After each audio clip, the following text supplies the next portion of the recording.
60 वर्षानंतर रोज करा ही 8 कामे, शरीर राहील मजबूत आणि दीर्घकाळ निरोगी. मित्रांनो, तुम्ही कधी अशा श्रेष्ठ व्यक्तींना पाहिले आहे का, ज्या 70 किंवा 75 वर्षाच्या वयातही कोणत्याही आधाराशिवाय आरामात चालतात, स्वतःची सर्व कामे स्वतः करतात आणि नेहमी हसतमुख असतात. तर दुसरीकडे काही लोक 60 वर्षाचे होताच थकवा, अशक्तपणा आणि इतरांवर अवलंबून राहण्याची वेळ असल्यासारखे वाटू लागते. मित्रांनो, प्रश्न वाचायचा नुसतं तर आपल्या रोजच्या सवयीचा असतो. आज मी तुम्हाला अशा 8 सोप्या सवयीबद्दल सांगणार आहे, ज्या जर 60 वर्षानंतर नियमितपणे अंगीकारल्या तर शरीर दीर्घकाळ सक्रिय राहू शकते आणि मनही आनंदी राहू शकते. सर्वात शेवटी सांगितलेली सवय सर्वात महत्त्वाची आहे, त्यामुळे हा व्हिडिओ शेवटपर्यंत नक्की पहा. चला तर मग मित्रांनो, सुरू करूया क्रमांक 1 पासून. क्रमांक 1 बघा, सकाळची सुरुवात शांतपणे आणि निवांत करा. झोपेतून उठताच घाईघाईने उभे राहू नका.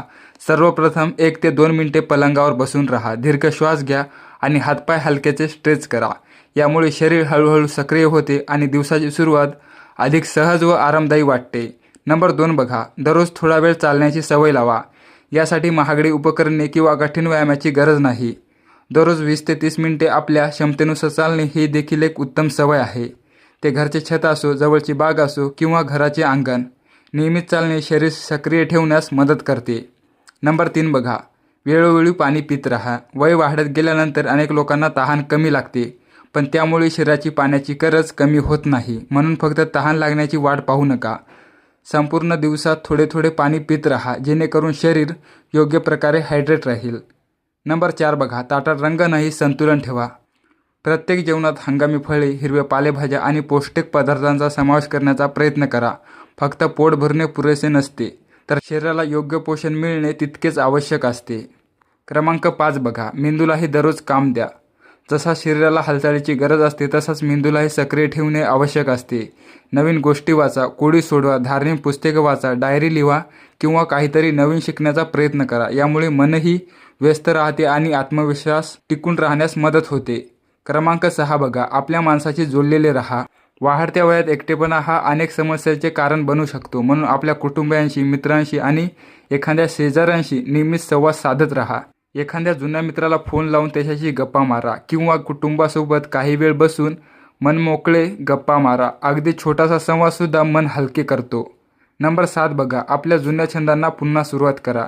ज्या गोष्टी करून तुम्हाला पूर्वी आनंद मिळायचा त्या पुन्हा एकदा सुरू करा. तो बागकाम असो, भजन ऐकणे असो, पुस्तक वाचणे असो, चित्र काढणे असो किंवा संगीत ऐकणे असो. छंद मनाला नवीन ऊर्जा देतात आणि प्रत्येक दिवस आनंदी बनवतात. नंबर 8 बघा, दररोज एका गोष्टीबद्दल कृतज्ञता व्यक्त करा. मित्रांनो, हा सर्वात महत्त्वाचा मुद्दा आहे. दिवस संपण्यापूर्वी एक क्षण थांबा आणि स्वतःला विचारा, आज अशी कोणती गोष्ट घडली ज्यासाठी मी मनापासून आभारी आहे. ही सवय मनामध्ये समाधानाची भावना निर्माण करते आणि आयुष्यातील छोट्या छोट्या आनंदाची खरी किंमत समजवायला शिकवते. आनंदी मनाचा सकारात्मक परिणाम शरीरावरही स्पष्टपणे दिसून येतो. चला तर मित्रांनो, आता या व्हिडिओचा निष्कर्ष जाणून घेऊया. मित्रांनो, निरोगी आणि आनंदी आयुष्यासाठी नेहमीच मोठे बदल करण्याची गरज नसते. अनेकदा रोज पाळल्या जाणाऱ्या छोट्या छोट्या सवयीच सर्वात मोठा बदल घडवून आणतात. जर आजपासून तुम्ही या 8 सवयी तुमच्या दैनंदिन जीवनात समाविष्ट करण्याचा प्रयत्न केला तर येणाऱ्या काही वर्षात तुम्हाला स्वतःमध्ये अनेक सकारात्मक बदल जाणवू शकतात. तर मित्रांनो, आजची ही माहिती तुम्हाला उपयुक्त वाटली तर व्हिडिओला एक लाईक नक्की करा. तसेच हा व्हिडिओ तुमच्या मित्रांसोबत, कुटुंबियासोबत जरूर शेअर करा. आणि जर तुम्ही आमच्या पेजवर नवीन असाल तर आमच्या पेजला फॉलो करायला विसरू नका, जेणेकरून आरोग्याशी संबंधित असेच उपयुक्त व्हिडिओ तुम्हाला वेळोवेळी पाहायला मिळतील. तर मित्रांनो, पुन्हा भेटूया अशा एका नवीन हेल्थ टिपच्या व्हिडिओमध्ये. तोपर्यंत निरोगी राहा, आनंदी राहा आणि स्वतःची काळजी घ्या. धन्यवाद.